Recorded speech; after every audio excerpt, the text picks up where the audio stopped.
Hello, my name is Colby, and today I will be talking about pesticides in agriculture and their impacts on society and the environment. So, why should you care about pesticides? You eat food, right? Specifically fruits, vegetables, and grains. Everyone needs food. There's actually a very high demand for food all around the world, and pesticides play a large role in our global food supply. They actually increase our global food production by over 40%. Farmers use pesticides to eliminate agricultural pests and to preserve and protect their crops, which we use for food. These crops are a major source of our food supply as they supply many vegetables, fruits, and wheats, and they're a large part of humans' regulatory diets. And if you still don't think that pesticides impact you, I'm here to tell you that they actually have a great economic impact on our society. Canada's annual fruit harvest value increases by over $353 million each year due to the use of pesticides. Pesticides also keep our food affordable as more crops are able to be grown on a larger variety of land. One more thing that many people don't know about pesticides is that they actually eliminate bacteria that can cause foodborne diseases. Well, now you must be thinking, wow, pesticides, these are really great. Why don't we produce more of them?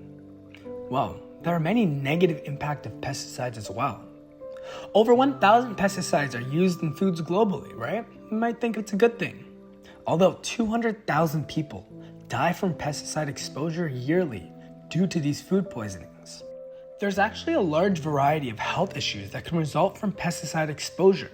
Some of these include cancer, seizures, respiratory issues like asthma, infertility issues, and also nausea. Pesticides are also harmful to many animals and wildlife around the world. For example, 40% of insects face extinction due to the use of pesticides. There are also many more organisms that are affected, but they will be discussed later in the presentation. Now that you know both sides, what do you think? Are pesticides good? Are they bad for society? Let's discuss this in our presentation and come back to that question at the end. Okay, now it's time to discuss today's agenda. What will we be discussing today? First, we're going to be talking about how to classify pesticides based on their type, origin, and chemical structures. Secondly, we'll be talking about pesticides' impacts on society and the environment. After that, we will be discussing the use of pesticides globally, and finally, we will conclude the presentation by revisiting some of the pros and cons and concluding thoughts about pesticides. Let's begin with a general description of what pesticides actually are. So, a pesticide is a general term for a substance that kills pests or reduces the impact or damage that pests may cause. There are various types of pesticides with many different functions and characteristics.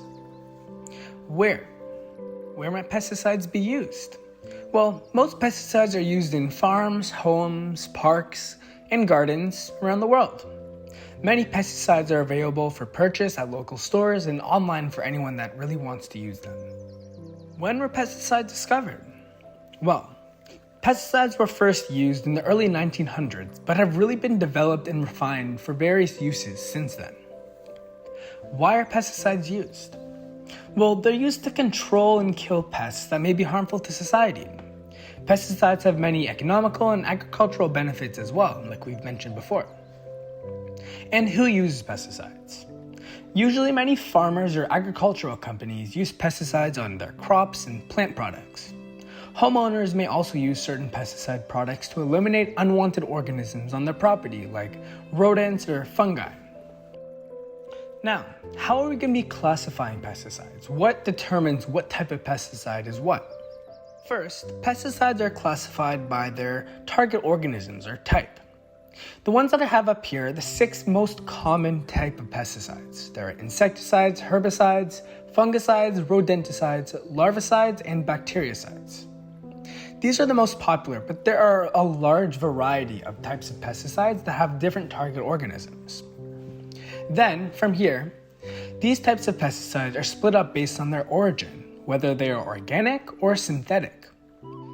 Following that, the classification of pesticides is based on their chemical structure and what chemical compounds are used to make up that pesticide. Oftentimes, organic pesticides are plant-based or based off of natural plants. Sometimes they're even based off of organic compounds like pyrethrin.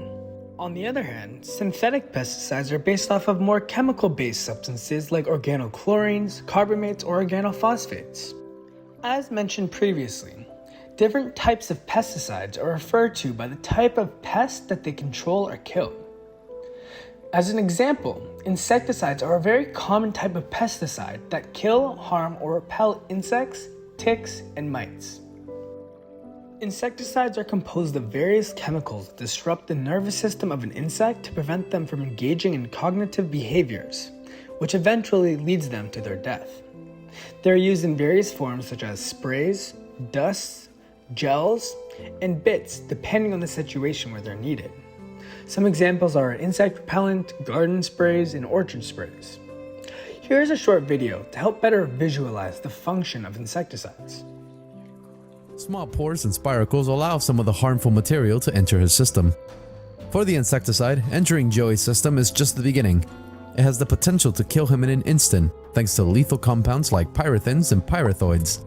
To understand why these compounds are toxic to Joey, you need to understand how neurons normally function. Suppose Joey's brain asks his legs to start scurrying around in order to freak out some humans. This message would travel as an impulse of positive ions from his brain to the legs via axons in the many neurons along the path. As the ions move through the axons, their charge gradually weakens, and this is not good because this means the message from the brain won't reach Joey's legs. If the message never arrives, he can't scurry around. To overcome this problem, there are voltage-gated sodium channels along the membrane that can allow positive ions or sodium ions to enter and maintain the strength of the impulse. Since they are voltage-gated, they open like doors in the presence of ions around them. In this case, when a weakened impulse reaches such a channel, they are triggered to open, allowing positive ions to enter and subsequently increase the impulse strength back to its original condition. This allows the impulse to maintain strength until it reaches its intended destination. That's how it normally should function. But when exposed to an insecticide after it breaches the imperfect armor, the harmful compounds will disrupt this critical system. What exactly do these compounds mess with? The doors. These compounds prevent the sodium channels from closing. They keep the doors open, which means the sodium ions keep entering through the membrane and it becomes depolarized. Since the axon is depolarized, the nerve impulses cannot propagate, and hence the brain cannot tell the rest of the body to do anything. I will later go into more detail about some of the chemicals that are involved in many of these mechanisms. Although for now, this video has done an incredible job explaining and showing the functioning of insecticides. Another very common type of pesticide is herbicides. Herbicides kill or control weeds or unwanted plants so that crops and desired plants can grow and flourish. They often get absorbed by the plant from the roots in the soil and travel through the plant's vessels. There are 4 types of herbicides, which include auxins, enzyme blockers, photosynthetic inhibitors, and pigment inhibitors.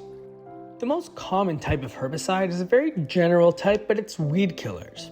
Some more specific products include Buttril, Bladex, and Carapol, which are similar products produced by different herbicide-producing companies. Now, here's a short video to help better visualize the function of herbicides. In this video, we will cover 5 groups of herbicides. Those are auxins, enzyme blockers, photosynthetic inhibitors, amino acids, and cell growth inhibitors. Growth regulators are commonly referred to as synthetic auxins. These chemicals mimic natural plant hormones and interrupt plant cell growth in newly forming stems and leaves. They affect protein production and normal cell division, leading to malformed growth. Synthetic auxins also kill plants by causing the cells in the tissue that carry water and nutrients to divide and grow without stopping. This is often called growing itself to death, which is seen by one side of the stem being longer than the other. Sulfonylurea, phenylpyrrolazine, and imidazolinone are examples of ALS inhibitors or enzyme blockers. They are chemicals that block the normal function of an enzyme called acetylactate synthase, or ALS.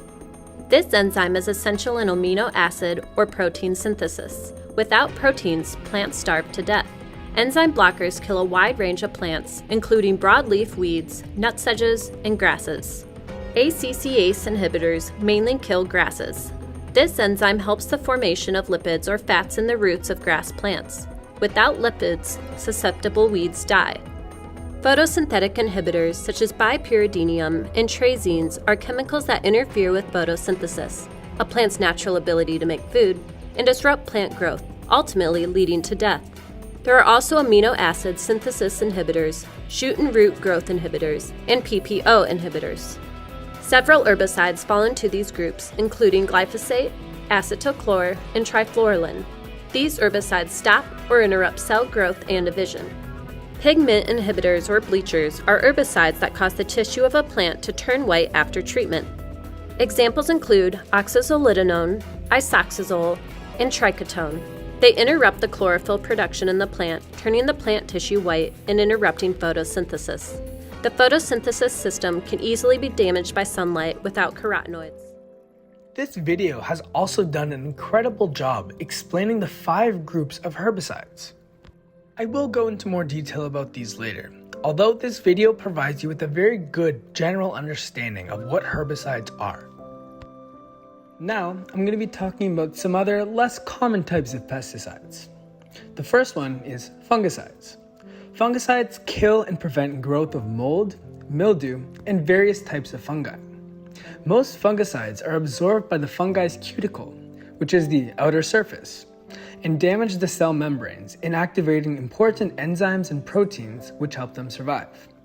Some examples of common fungicides include mancozeb, manab, and conazoles, which are very similar structurally, but have slightly different functions for different types of fungi pests. Rodenticides are another type of pesticide that kill unwanted rodents like mice and rats as a poison. Many rodenticides interfere with the activation of vitamin K in rodents. Vitamin K is an essential component in the production of blood clotting factors for rodents. Without blood clotting, rodents experience excessive bleeding and eventually die. They're often in the forms of pellets or in a poison trapper with baits like cheese or peanut butter. Some examples of rodenticides are Melsin rat bait stations, warfarin 1080, and bromethalin. Another less common type of pesticide is larvicides. Larvicides control mosquitoes by killing them in their larvae stage, which is their younger stage. Many larvicides are similar to insecticides in the way that they interfere with nerve signals. Their chemicals bind to enzymes which regulate nerve impulses and disrupt its functioning of signals passing through synapses. This causes nerves to signal each other without stopping, which disallows mosquitoes to breathe and perform other functions, until they eventually die. Some common examples of larvicides are Bacillus sphaericus, methoprene, and temephos. The final type of pesticide that I'm going to be talking about today are bactericides. Bactericides kill and prevent the formation of bacteria.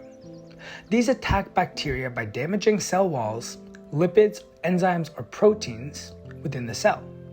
This disallows bacteria to perform its functions that they need to survive. Some relatively common examples of bactericides are cephalosporins, monobactums, and vancomycins. As you can see at the bottom middle of the page, you see an image of what a regular bacteria looks like. And then the image on the right is a picture of what a bacteria looks like after monobactams have acted on it. You could see that its structure and shape have kind of deteriorated, as it doesn't have the proper functioning to survive. Alright, moving on to this pie chart. In this pie chart, we can see which types of pesticides are more common than others. As I mentioned above, herbicides and insecticides are the 2 most common types of pesticides, followed by fungicides, and then you can see that only 5.5% of pesticides are the other ones that I expressed, and then many more that I have not talked about. Herbicides and insecticides are the main pesticides that are used in agriculture, and this kind of explains why they are so greatly used and take up most of this pie chart. Well, that's because agriculture is the main use of pesticides globally. Now, to dive a little bit deeper into how these pesticides actually work and what's actually going on, I've selected the most common chemical that is used in these pesticides to explain their function and why they're used. So first, insecticides. DDT, or dichlorodiphenyl trichloroethane, is a very common chemical that is used in insecticides. It interferes with the normal nerve impulses of insects by binding to acetylcholine receptors on the sodium ion channels, stimulating nerve impulses, which eventually leads to paralysis and eventually death. This mechanism was displayed in the video that I showed earlier about insecticides, although they didn't really go deep into what chemical is actually binding to the acetylcholine receptors, and in most cases, it is DDT. Next, herbicides. A very common chemical in herbicides is 2,4-D, which is otherwise known as 2,4-dichlorophenoxyacetic acid. This causes the cells and tissues that carry water and nutrients to divide and grow without stopping. This is done by increasing plasticity of cell walls, amounts of proteins being made, and ethylene production in the stem cells. These alterations in chemical processes do not really allow plants to carry out their normal functions, which eventually kills it. For fungicides, copper ions are actually commonly used to disturb normal processes in the fungal cells. They disrupt cell metabolism by displacing other ions or binding to proteins, enzymes, and DNA in fungal cells. Fungal metabolism also allows fungi to break down organic matter and use it as energy to live. Improper metabolic processes eventually lead to the fungi dying along with their spores, which they use to reproduce. Without being able to reproduce, fungi eventually die, and that's how fungicides actually work. For rodenticides, a common chemical that is used is warfarin, as it binds to the enzyme vitamin K 2,3 epoxide reductase and interrupts cellular recycling of vitamin K in the rodent's body. Without proper recycling of vitamin K, blood clotting factors in the rodents are inhibited, causing the rodent to experience excessive bleeding and eventually die. In larvicides, malathion is a very common chemical that binds to acetylcholine enzymes in the larvae and prevents chemical signals from transporting through synapses in between neural cells. Synapses are the spaces in between neural cells where the nerve signals are supposed to pass through. Although, malathion binding to the enzymes creates a blockage at the synapses. This prevents the neural signals from traveling through the larvae. It not being able to send neural signals eventually leads to its death. BTI, or Bacillus thuringiensis subspecies israelensis, is a very common naturally occurring substance that is used as a larvicide. It is often put into soil or water for larvae to eventually consume. It is only effective against actively feeding larvae, which is why it will not be effective on full-grown mosquitoes. After it is consumed, the BTI travels through the alkane environment of the larvae's digestive system. It gets dissolved and is converted into toxic protein molecules that cause pores to form in the walls of the insect's stomach.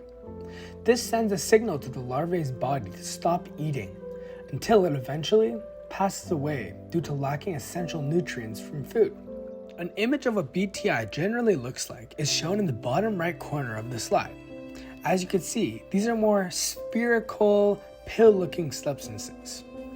And finally, for bactericides, chlorine dioxide is a very common compound that reacts directly with disulfide bonds in amino acids and RNA in the bacteria cells. These disulfide bonds provide stability for the proteins. When they're broken to react with the chlorine dioxide, essential proteins in bacteria are disrupted, and they're not really able to synthesize. Bacteria use proteins to maintain their structure as enzymes for chemical processes and to transport nutrients throughout their cells. Without proteins, bacteria aren't really able to sustain themselves, and they eventually die off. Another way to classify pesticides is by determining whether they are synthetic or organic pesticides. Synthetic pesticides are formulated or manufactured by a chemical process that changes the substance that's extracted from a natural source.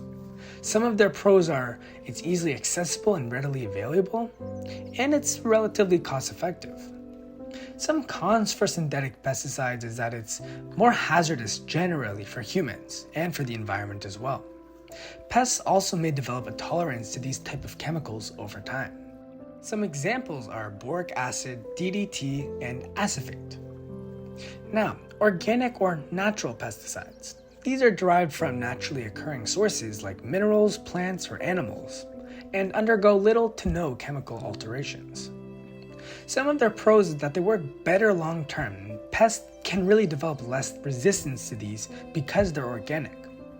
These also have less harmful effects on bodily health of humans, animals, and also have less impact on the environment in general. This is also partially due to the fact that they are biodegradable and have no hazardous residue that is left on land or water. Although there are still some cons to these organic or natural pesticides.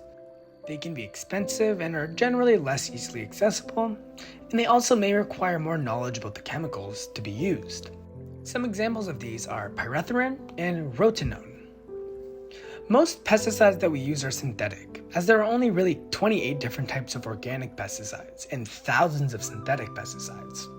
There's also various types of synthetic and organic pesticides which are used on different pests. The final way to classify pesticides is on their chemical composition.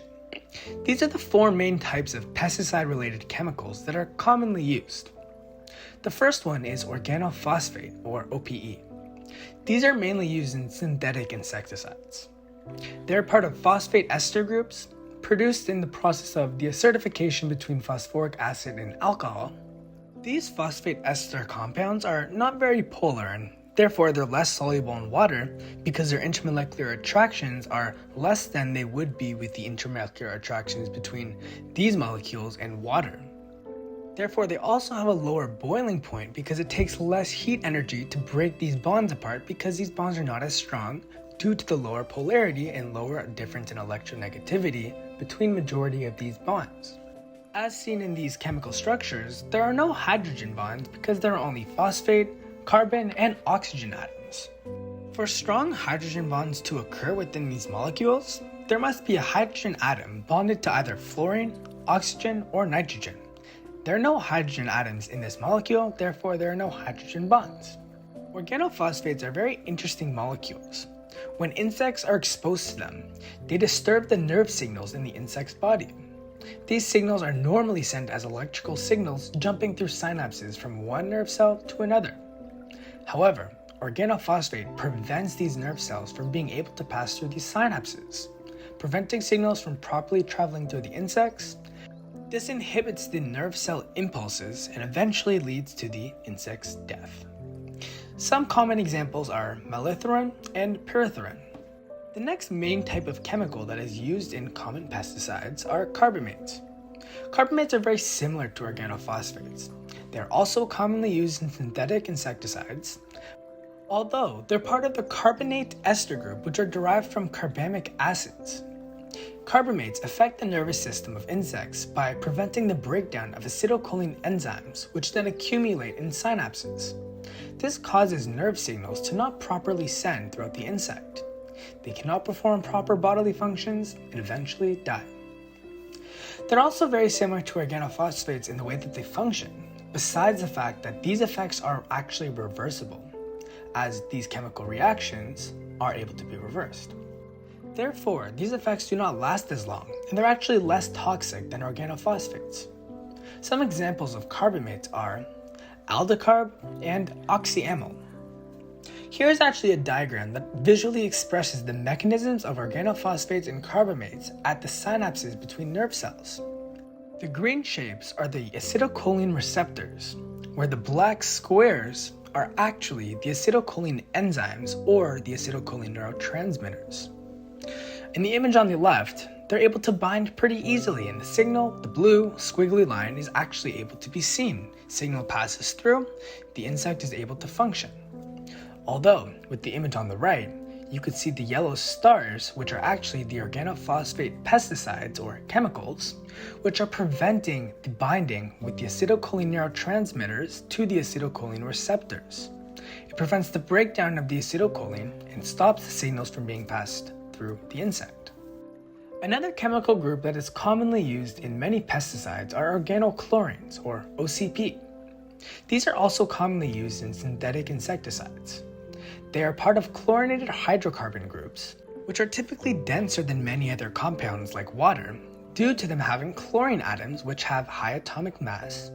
Organochlorines are also allocating agents, which work by adding an alkyl group to a guanine base of the DNA molecules in cells. These prevent the strands of the double helix from linking as they should. This causes a breakage of DNA strands, affecting the ability of many cells to multiply. This is what occurs on a subatomic level in many insecticides. On a greater scale, this affects the nervous system by keeping the sodium ion channel in the nerve cells open. This causes the nerve impulses to fire spontaneously. These uncontrollable firings of nerve impulses cause the insect to go into a spasm and eventually die. Organochlorines are a group of chemicals that have extremely strong bonds between their chlorine and carbon components. These strong bonds make them highly insoluble in water, meaning they don't dissolve very well. When it rains, they spread widely through runoff. Runoff is a component of the environmental impact of pesticides, which will be discussed later. Once organochlorine pesticides are used, they stay around for a long time and spread in the soil. This affects many insects in a given area. They can also spread to groundwater and can contaminate human food and water. Because of this, they're not as commonly used now. Some examples are DDT and benzene hexachloride. Another very common chemical that is found in many pesticides is pyrethrin. These are often found in organic insecticides and are derived from natural chrysanthemum flowers and are composed of an acid and an alcohol. Similarly to organochlorines, they interact with voltage-gated sodium channels in neurons by binding to acetylcholine neurotransmitters on the gates of the channels. This results in the depolarization of nerve cells, which is also caused by the prolonged influx of sodium ions. This means that many positive sodium ions are flowing into the nerve cells, giving it an overall positive charge. Nerve cells aren't used to this and they don't really know how to counteract. Therefore, the nerve impulses in the insect's body are stimulated, which eventually leads to paralysis of the insects and often results in death. Pyrethrins also have a highly nonpolar nature, with only having CO, CH, and CC dipole-dipole bonds. These are relatively weak compared to very strong hydrogen bonds in other molecules. They also have a high affinity for soil and sediment particulate matter, causing them to have low mobility in the soil. These are often used as they are less likely to get into groundwater and do not contaminate drinking water supplies. Pyrethrins are much safer to use than other chemicals overall. Some examples include alethrin, resomethrin, and permethrin. Here is a diagram that visually expresses the mechanisms of organochlorines and pyrethrins at the sodium ion channels. So, as you can see on the left of this image, the sodium ion channels, with Na labeled next to it, are kind of like doors that open and close, allowing sodium ions to enter the neural cells, which travel around with the nerve impulses, indicating to the nerve cells when to send the signals. Although, pyrethrins and organochlorines keep these doors open, allowing many sodium ions to flow through. This stimulates the nerve impulses, which overwhelms the insects and eventually leads to their death. You can also see the disruptive mechanisms of OPs and carbamates in the right side of the image, which was discussed earlier. All of these functional groups have slightly unique purposes, although they're all used in pesticides for the same main reason of eliminating pests. Now, moving on to the next part of my presentation. How do pesticides impact humans and the environment? Now, let's begin with speaking about the common health risks of pesticides. There are many acute or short-term health risks, and also some chronic or long-term health risks. Many of these health risks are included on the screen, although I'm not going to be reading through them due to time constraints. Although, an important thing to note is that the term pesticide poisoning relates to many of these acute or short-term health risks. These are fairly common for any type of pesticide exposure, whereas the long-term health risks are not as common, but they do still appear in populations. Next, I will be talking about the impact that pesticides have on the environment. Pesticides can have various harmful effects on any type of environment, especially if the pesticides move outside of the intended site. The cases of this include adsorption, volatilization, spray drift, runoff, and leaching. Adsorption is the binding of pesticides to soil particles, particularly to soils in high concentrations of clay or organic matter. Volatilization is the process of solids or liquids converting into a gas, which then leads to vapor drift, which is the movement away from the initial application site. This can damage nearby crops, ecosystems, or even wildlife. Spray drift is the next case that particles are able to move outside of the intended site. This is the airborne movement of spray droplets. It can damage nearby crops and can be also hazardous to people.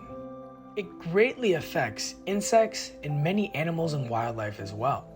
It can contaminate water in ponds, streams, and also harm fish. The next case is runoff. This is the movement of pesticides in water over a sloping surface.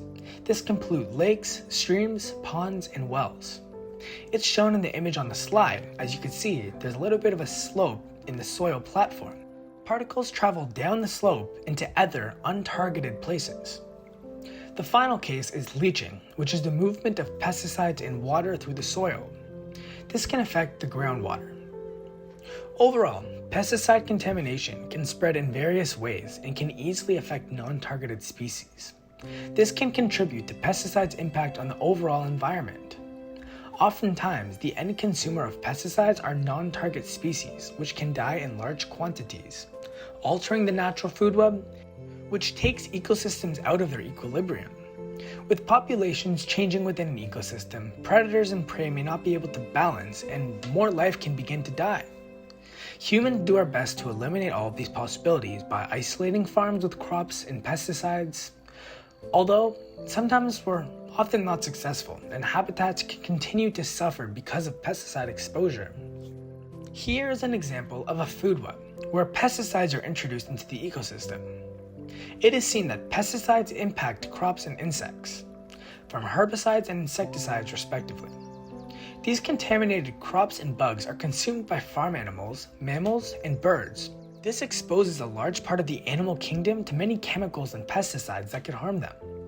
Some pesticides that are used in crops also eventually lead back to us humans, which can cause the serious health problems that were discussed above. Overall, the food web is impacted by pesticides in many negative ways. Now moving on to the third section of my presentation, the global impact of pesticides. An interesting fact is that the top 10 pesticide-consuming countries in the world are China, US, Argentina, Thailand, Brazil, Italy, France, Canada, Japan, and India. Although these countries have all reduced their pesticide usage in the past few years and continue to do so.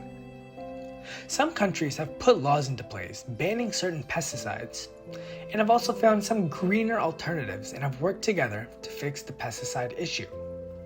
However, this process has been very slow. A global organization that's committed to helping the pesticide issue is the Pesticide Action Network, or PAN. They currently have listed 338 highly hazardous pesticides that are still being used globally. Some countries are also behind than others in reducing their pesticide usage. Unfortunately, many pesticides that are banned in other countries are still being used in the US. Specifically, there are 72 different pesticides that are banned in European countries that are still used in the United States. It is seen that every country is working at their own pace and taking different actions to try to reduce the negative impact of pesticides.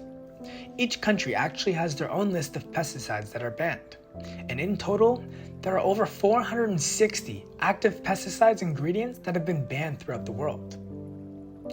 Now, there are 3 examples of countries that have really reduced their pesticide usage significantly in the past 2 years: Brazil, India, and Indonesia. Brazil actually has a natural program for inputs of organic agriculture, which was launched to stimulate the use of less toxic and natural technologies or substances. India has proposed their pesticide management bill, which is a law that was set up by the Central Pesticide Board to advise the government on pesticides. Finally, the Indonesian government has labeled hazardous and toxic substances not able to be used or manufactured without submitting an application. This is huge and has significantly decreased their pesticide use in the past few years. Here is an interesting map of the world that displays countries that have high usage of pesticides with darker colors and countries that have less pesticide usage with lighter colors. It's very interesting to see where the majority of pesticides are used.